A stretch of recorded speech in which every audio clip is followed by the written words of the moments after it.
안녕하십니까. 현대투자연구소 송조입니다. 오늘은 미국과 유럽 증시 하락 여파로 양시장 모두 급락세를 보이고 있습니다. 자, 하지만 연초부터 긴축 불안감 그리고 우크라이나 사태로 단기적으로 주가가 이제 급락했기 때문에 그에 따른 이제 그 반동 흐름이라죠. 반동 흐름으로 코스피 기준으로 본다면 대략 한 2,900포인트까지는 충분히 반등이 가능해 보이는데요. 자, 또 한편으로 본다면 이제 고물가라든가 고금리 그리고 최근에 이제 그 엔저가 또 이슈가 되고 있는데 이런 거 다양한 변수들을 감안한다면 추세 상승으로 이어질 가능성은 좀 희박하지 않을까 생각됩니다. 사실 그 시장 전망을 박지 않은데 자, 우리가 이제 그 흔히 강세장과 약세장을 구분하는데요. 강세장 같은 경우는 말 그대로 시장에 자금이 유입되면서 덩치가 큰 기업들, 지수 관련주들이 올라가는 장세를 우리가 흔히 강세장이라고, 약세장은 이제 그 시장에 자금이 정체거나 혹은 이제 빠져나가는 장이거든요. 지금은 이제 그 약세장이라고 이제 봐야 될 것 같아요. 약세장이 무조건 나쁜 건 아닙니다. 약세장에서는 이제 그 지수 관련주들이 움직이기는 쉽지 않은 장이죠. 돈이 이제 한정이 돼 있기 때문에, 그러니까 자금이 이제 그 정체거나 빠져나가기 때문에 적은 자금으로도 오를 수 있는 그런 어떤 그 개별 종목 장세가 전개될 가능성이 높지 않을까 생각됩니다. 자, 그렇기 때문에 어느 때보다 대형주가 못 간다는 얘기는 아니죠. 어느 때보다도 선택 그리고 집중이 상당히 필요한 시점이 아닌가 생각이 됩니다. 자, 오늘 그 30만 원이 좀 위협을 받고 있습니다. 지금 이제 12시 36분을 통과하고 있는데 30만 원이 살짝 깨진 그런 상태인데, 사실 그 30만 원이 깨지더라도 의미는 없어요. 뭐 잠시 우리가 차트를 보도록 하겠지만 저는 어떤 그 하이브의 기준점을 전에도 뭐 말씀드렸지만 6월 29일 날이죠. 그 당시 이제 286만 주 블록될 시점이거든요. 주가가 특정 가격대에서의 대량 거래는 향후 그 주가의 결정적인 근거, 단서를 제공한다고 그러는데, 작년 그 6월 29일 날 블록될 시점만 깨지 않는다면 저는 뭐 계속해서 추세 상승으로 이어진다고 보거든요. 근데 기본적으로 우리가 이제 그 30만 원대 주식, 20만 원대 주식, 뭐 30만 원대씩 이런 그 심리적인 지지선이 되기도 하고 저항선이 되긴 하는데, 이왕이면 이제 그 30만 원대를 지지해 주게 되면은 또 모양새도 좀 좋지 않을까 생각됩니다. 여하튼간에 지금 이제 최근에 지난주 금요일하고 이제 월요일날 대량 거래가 터졌는데, 그 대량 거래가 과연 이제 그 매도 물량인지 혹은 이제 매집 물량인지 하여튼 매매 공방이 굉장히 치열했거든요. 그래서 지금 30만 원 전후에서 여기서부터가 어떤 그 진검승부 구간이 아닌가 생각이 되고 있습니다. 그래서 이제 하이브를 지금 갖고 계시 못하거나 혹은 이제 그 비중이 좀 작으신 분이라면은 요번 기회에서 좀 비중을 늘리는 것도 좋은 방법이 될 수 있지 않을까 생각됩니다. 자, 시장 환경을 이제 그 좀 거시 변수 중심에서 간략하게 살펴보도록 하겠습니다. 뭐 2분기 이후의 시장 환경, 네 가지 변수에 대해서 간략하게 말씀드리겠는데요. 이 네 가지 변수 속에서 살아남을 기업, 혹은 이제 그 네 가지 변수에서 오히려 기회가 되는 기업, 그런 기업에 우리가 투자를 해야 되지 않을까 생각됩니다. 첫 번째는 이제 그 엔데믹 환경이죠. 뭐 이유 같은 간에 지금 사실 그 코로나 정점을 이제 그 통과했다고 봐야 되고, 일단 우리가 일상 회복에 대비해야 되는데, 제가 이제 그 뭐 여러 가지 다양한 종목들이 있어요. 뭐 항공이라든가 여행, 미용, 호텔, 그다음에 영화 등등 있는데, 롯데 관광개발을 제가 이제 그 대표적으로 말씀드린 것은 뭐냐면, 롯데 관광개발은 일단은 그 물량이 풍부하죠. 뭐 대형주 방열이기 때문에 누구나 충분히 살 수도 있고 팔 수도 있어요. 자, 그리고 이제 그 호텔업도 하고 카지노업도 하고 여행업도 하거든요. 그 다양한 어떤 그 복합적인 어떤 그 엔데믹 수혜 요건을 이제 갖췄다. 하여튼 그 뭐 그렇기 때문에 롯데관광개발이 또 차트 완성도도 나쁘지 않거든요. 그래서 가장 무난한 종목이 아닌가 생각됩니다.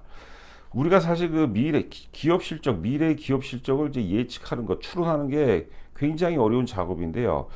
여러분들 그 롯데관광개발 보세요. 지금 그 제주도에 있는 그 호텔이 객실수가 1,600개래거든요. 그게 이제 일상 회복이 되면 당연히 이제 객실 단가도 올라가게 돼 있고, 또 이제 그 예약률도 높아질 수밖에 없겠죠. 객실 그 예약률도 높아질 수밖에 없기 때문에 이런 것들은 우리가 그 어렵지 않게 실적을 예측할 수 있는, 아울러서 이제 카지노 사업도 당연히 뭐 호황을 맞을 수 있겠고, 또 이제 여행 사업도 좋아질 수밖에 없겠죠. 그래서 일상 회복에 대비된다. 그래서 여러분들 포트폴리오의 상당 부분은 이제 우리가 엔다믹 수혜주 쪽에 포트폴리오를 구성하는 것이 맞지 않을까 생각됩니다. 자, 두 번째는 이제 그 고금리 시대죠. 고금리 시대. 고금리 시대이기 때문에 우리가 그 조달 비용이 높은 그런 기업들이죠. 부채비율이 높고 조달 비용이, 금융 비용 부담이 높은 기업들은 상당히 이제 리스크가 커질 수밖에 없어요. 그에 따라서 한계 기업이 또 나올 가능성이 있습니다. 그러니까 이제 고금리 파고도 넘을 수 있는 그러니까 이제 현금성 자산을 많이 갖고 있고 뭐 부채 비율이 낮고 뭐 유보율이 높거나 이런 기업들 우선으로 봐야 되겠죠. 그러니까 사실 그 우리가 10여 년 전만 하더라도 가치주가 대세였어요. 그런데 이제 지금 파동, 유동성 파동이 사실 그 성장주 중심이었죠. 4차 산업혁명과 함께 이제 성장주 중심인데 다시 또 가치주 쪽으로 시장의 어떤 커다란 그 흐름이 다시 그 가치 쪽으로 회귀될 가능성이 높지 않을까 생각됩니다. 자, 세 번째는 이제 고물가죠, 고물가. 사실 코로나 사태 전까지도 뭐 미국 중심으로 해서 어마어마한 유동성을 공급했는데 코로나 사태 터지고 또 막대한 어떤 그 유동성을 시장에 공급했어요. 자금을 유동성을 공급한 것만큼 우리가 구매력이 떨어집니다. 그렇죠. 구매력 떨어지고 이걸 우리가 이제 인플레이션이라고 하는 거죠. 이거 어쩔 수가 없어요. 자, 그리고 이제 경생 그러기 때문에 사실 어찌 보면은 수출도 계속 증가하는데 비용이 증가하는 거죠. 비용 차원에서 물가가 높다는 것은 그만큼 이제 비용이 증가한다는 의미이기 때문에 경상수지 악화에도 우리가 좀 대비를 해야 되지 않을까 생각됩니다. 자, 마지막으로 이제 엔저가 되겠는데요. 우리가 예전에 뭐 엔저 호황 그런 얘기가 있습니다. 하여튼 그 우리나라는 산업 구조상 아직까지도 사실 일본하고 경쟁 관계에 있는 게 굉장히 많습니다. 소재, 산업재, 그러니까 조선, 철강, 기계, 화학을 비롯해서 굉장히 그 밀접한 관계에 있거든요. 그런데 이제 엔화가 저평가됐다. 엔화 가치가 절하가 된다는 것은 우리 경제에도 사실 그 위험 요소가 될 수도 있지 않을까 생각됩니다. 그런 어떤 그 네 가지 파고를 잘 활용하고 피해 나간다면 반드시 좋은 결과로 이어질 가능성이 높지 않을까 생각이 됩니다. 자, 지금 기준금리가 되겠죠. 기준금리는 이제 시장 영향이 굉장히 높습니다. 지금 현재 1.25%가 되겠습니다. 2020년 작년 8월 달에 이제 기준금리가 0.5에서 0.75로 인상이 되면서 지금 미국도 계속해서 이제 그 양적 완화 축소, 그다음에 이제 그 긴축 금리를 계속 올리겠다는 얘기를 하고 있기 때문에 미국이 금리를 올리게 되면 우리나라도 올릴 수밖에 없어요. 왜 그러냐면 이제 외자가 직접 투자든 간접 투자든 빠져나갈 수가 있거든요. 그러니까 지금 이제 기준금리가 1.25인데 계속해서 기준금리는 뭐 우상향 될 가능성이 높지 않을까 생각됩니다. 지금 주식담보대출이 대략 한 4%대 정도로 알고 있고요. 신용대출이 한 6%대라고 있는데 지금 그 부채 비율이 높은 사람들, 채무 비중이 높은 분들은 뭐 나름대로 채무 상환이라든가 하여튼 뭐 나름대로 준비를 뭐 해야 되지 않을까 생각되고 아울러서 기업도 마찬가지죠. 기업도 조달 비용 자체가 이제 크게 높기 때문에 이제는 뭐 한계 기업이 나올 가능성이 충분히 있습니다. 자, 그다음에 보시는 화면이 이제 두바이 현물입니다. 중동상 두바이유라고 그러죠. 우리가 이제 주로 이제 한 70% 정도를 두바이유를 이제 수입해서 쓴다고 하고요. 그다음에 뭐 WTI, 서부 텍사스산 중진료, 북해산 브렌트 이렇게 세 가지로 주로 나누는데 단기적으로 조금 조정을 보이고 있지만 사실 그 우크라이나 사태가 해결되지 않으면 계속해서 이제 우상향 가능성이 높겠고 여하튼간에 뭐 그걸 차원을 떠나서 워낙 많은 유동성을 공급했기 때문에 어떤 인플레이션은 기조적인 인플레이션은 우리가 계속해서 준비를 또 해야 되지 않을까 생각이 되고요. 자, 그다음에 이제 엔 달러 환율입니다. 지금 엔화가 달러 대비 급격하게 절하가 되고 있는 거죠. 절하가. 엔화도 뭐 나름대로는 사실 나름대로는 이제 안전 자산이라는데 엔화 가치가 이제 많이 떨어지고 있어요. 지금 일본이 이제 선진국에서 이탈이 된다 뭐 그런 얘기도 좀 많이 나오는 것 같은데 여하튼간에 엔화의 약세는 우리 경제의 또 위험 요소 중에 하나다 이렇게 또 해석을 해야 되고 또 그렇게 또 우리가 대비를 해야 되지 않을까 생각됩니다. 자, 반면에 이제 원달러 환율은 이번에 이제 한 2주 정도에 걸쳐서 오버슈팅이 나오고 달러당 1244.4원까지 장중 최고점이 1244.4원까지 올라갔었는데요. 지금 이제 원달러 환율 보게 되면 뭐 상당 뭐 안정세로 있어요. 제가 이제 회원분들께 문자를 보낼 때 지금 오늘도 외국인들이 이제 많이 매도를 하거든요. 지금 12시 44분을 통과하고 있는데 2,880억을 지금 순 매도하고 있거든요. 자, 하여튼 저희 회원분들께도 이제 자주 강조하는 얘기지만은 우크라이나 사태가 이제 소멸이 되거나 이제 해결 조짐이 보인다 하면 그러면 이제 외국인들이 순매수 전환될 가능성이 굉장히 높습니다. 잠시 후에 외국인 수급도 한번 살펴보도록 하겠는데 일단은 4월 들어서 보면서 외국인 수급이 뭐 좋아진 건 아니지만 외국인 매도 강도가 상당 부분 좀 낮아졌다 이렇게 보시면 될 것 같습니다. 자, 지금 이제 지난 1월 13일서부터 현재까지 외국에 지금 이제 매매 주체별 수급 동향이 되겠는데요. 여기 보시면 이제 1월 달에 1월 25일 날 26일 양 이틀에 걸쳐서 FOMC 회의가 개최가 되죠. 그리고 우리 시간으로 이제 27일 날 시장에 반영이 되는데 이때 외국인들이 1조 7천억을 순매도했어요. 그러니까 1월 달 연초에 주가가 급락한 거는 뭐냐면 긴축에 따른 불안감이죠. 불안감 때문에 주가가 또 많이 빠지고 외국인들도 매도도 많았고. 자, 두 번째는 이제 그 우크라이나에서 전쟁이 터진다 안 터진다 뭐 얘기들이 논란들이 많았는데 여하튼간에 2월 24일 날 우크라이나 전쟁이 발발합니다. 그래서 2월 달에 2월 달에는 또 이제 2월 달 그리고 3월 달에 걸쳐서는 우크라이나 전쟁으로 인해서 또 외국인들이 뭐 순매도를 이제 많이 늘리고 이때 당시 이제 그 원화가 달러 대비 이제 급격하게 절하가 됐죠. 환율이 크게 또 올랐죠. 자, 그리고 이제 4월 들어서 보면은 오늘은 좀 매도하고 있지만 4월 들어서는 이제 외국인 매도세가 오히려 지금 한 이틀 연속 순매수세를 보였죠. 외국인 수급이 개선이 되고 있어요. 만약에 이제 지금 악재로 봐서는 이제 우크라이나 사태가 이제 그 해결, 뭐 휴전이라든가 이런 이제 시그널이 나온다면은 외국인들이 그동안 또 워낙 많이 매도했거든요. 외국인들이 순매수로 전환될 가능성이 높지 않을까. 자, 그러면 이제 곧 그 외국인 순매수 시점서부터 이제 코스피 기준으로 본다면 2,900포인트, 뭐 3,000포인트는 또 그때 3,000포인트까지는 몰라도 하여튼 2,900포인트, 2,900포인트까지는 뭐 충분히 상승이 가능하지 않을까 생각됩니다. 자, 이제 그 본격 그 하이브에 대해서 시작을 해보도록 하겠습니다. 지금 이제 보시는 화면이 SM입니다. SM. SM은 사실 그 엔터테인먼트 이제 4인방 중에서 가장 업력이 오래됐죠. 뭐 대장주였죠. 기존의 대장주. 사실 그 SM이라든가 이제 그 YG 엔터테인먼트 그리고 JYP 같은 경우는 이제 그 전통 엔터테인먼트 사업이라고 봐야 되겠고 하이브 같은 경우는 사실 그 하이브 같은 경우는 IT 플랫폼 기업이라고 또 봐야 될 것 같은데 기본적으로 이제 커다란 흐름은 거대한 흐름은 이제 엔터주하고 이제 같이 동행을 한다 이렇게 보시면 될 것 같아요. 지금 SM이 연봉 차트입니다. 월봉 차트, 연봉 차트인데 연봉 차트는 사실 역사의 고점을 돌파했어요. 지금 여러분들 이제 우리나라 전 산업 중에서 가장 절정기에 진입하는 사람이 뭘까요? 저는 사실 그 엔터테인먼트 사업이라고 하거든요. 혹은 콘텐츠 사업이라고 보거든요. 그래서 지금 역사적 신고가 한 번도 경험해보지 못한 거 우리가 BTS 효과를 보시면 알 거예요. 예전에 그 과거 동양권 정도에서만 우리가 그 뭐 K-팝 열풍 어쩌고 그랬지만 사실 명실상부 이제 K-팝이 미국이라든가 유럽 시장에서 이제는 이제 변방이 아니라 하나의 그 엄연한 장르 혹은 하나의 커다란 일시적 유행이 아니라 커다란 트렌드로 이제 자리를 잡았다고 봐야 될 것 같아요. 시장 규모가 굉장히 커질 수밖에 없죠. 자, 그래서 SM이 역사의 고점을 돌파했죠. 또 YG도 그렇고 JYP도 그 역사의 고점 반열입니다. 그렇다면 뭐 하이브도 결과적으로 같이 이제 동행하는 흐름, 그런 흐름이 나올 가능성이 높지 않을까 생각됩니다. 지금 보시게 되면 그런 어떤 불만이 계신 분들이 있어요. 하이브가 SM이라든가 YG 이런 주식에 비해서 오를 때 더 오르고 빠질 때는 또 더 많이 빠진다 그러는데 하이브는 아직 그 시세가 젊어서 그런 것 같아요. 제가 뭐 꼭 집어서 어떻게 그 단언해드리기 그런데 하이브 시세가 젊어서 그렇대, 젊어서. 자, 그래서 이제 그 이후에 여기서 이제 30만 원을 지지하고 여기서 한 단계 더 도약을 한다면 이제부터는 성숙된 파동이죠. 요번에 이제 파동이 나오면 이제 그 42만 원 고점을 이제 돌파를 시도하는 그런 파동이 나오겠죠. 그래서 뭐 그런 어떤 그 할래다 이렇게 생각하시면 될 것 같아요. 초기에는 뭐 NFT 관련주들하고 뭐 같이 또 막 그 동행을 하고 또 빠질 땐 같이 또 급락을 했다가 또 이제 그 카카오라든 네이버 같은 이런 플랫폼주하고 또 동행하고 그랬었죠. 그런데 하여튼 그 본업 자체는 이제 엔터주기 때문에 엔터주하고 좀 그 흐름을 상승의 흐름을 같이 할 가능성이 높지 않을까 생각합니다. 시간이 되신 분들은 SM뿐만이 아니라 YG라든가 그 JYP도 이제 뭐 연봉까지는 필요 없고요. 장기 월봉 차트 보시게 되면 지금 역사적 신고가 반열입니다.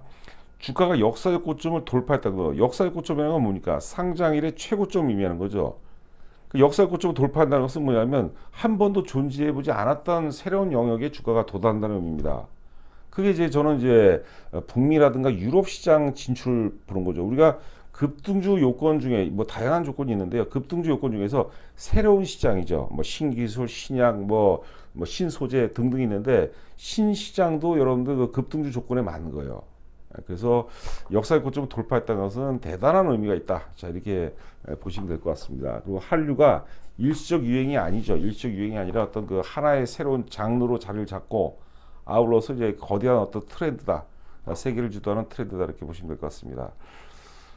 보시는 화면은 이제 유한타증권의 3월 5일자 이제 보고서입니다. 리턴 온 IP의 황제 보고서 제목이 재밌네요. 기업 개요는 뭐 다 아시겠죠. 7개 레이블로 소속사로 이제 구성이 돼 있고요.